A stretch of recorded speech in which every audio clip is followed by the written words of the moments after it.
Coach, every week we get together, we talk about the games we've seen or the games coming up.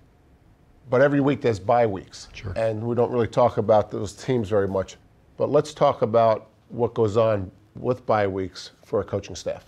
Well, the most important thing to always remember, it's dependent upon the team. What does that mean? You have young, inexperienced teams. You have the team that's about right. You got the older, mature team that you're worried about their health and safety. You got a team that is relatively physical. You just got done playing. So there's a lot of variables involved, especially with the actual bye week. So there's a lot of variables.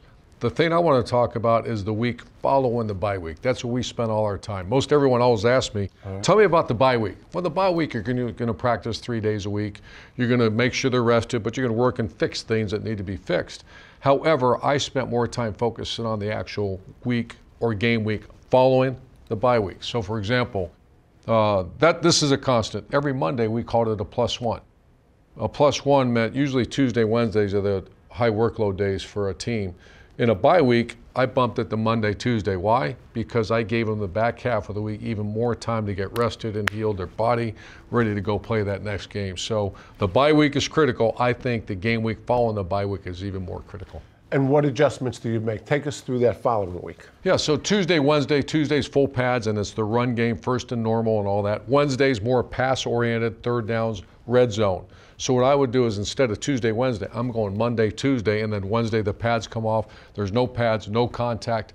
Wednesday, Thursday, Friday, day off, go play. Players love it. They feel great because normally that's a day earlier than usually a Wednesday physical practice. So the week before the bye, does it matter who you played or if you won or lost? Sure, absolutely. Won or lost, yeah. Coaches I get very upset, and we probably practice really hard. But even more importantly, if the players is a tough, hard-nosed physical game, you back way off.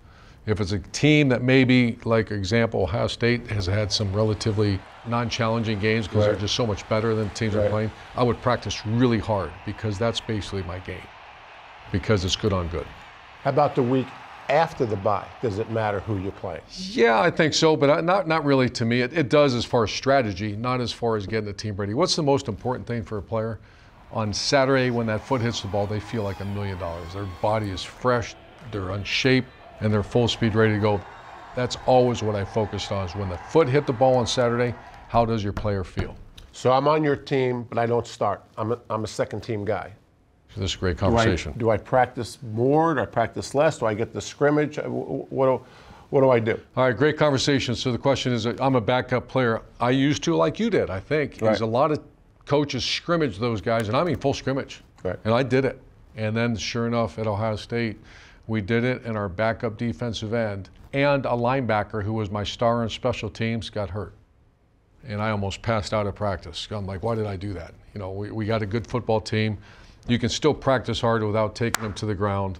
We had 2 players get hurt. That was the last time I did the scrimmages in a bye week. So we practice hard, but everybody stays up. I did not want to risk losing, because you're a backup or you're a critical member of that team. You can't lose one of your defensive ends, and you can't lose a linebacker that's your stud on special teams. Right, and down through the years, what I learned is whether you scrimmage or not, but if you practice those guys harder than everybody else, they would say to the first team guys, yeah, it's a bye week for you. It's not such a bye week for me. Yeah, I got the answer to that. Go be the first teamer then. I hear you.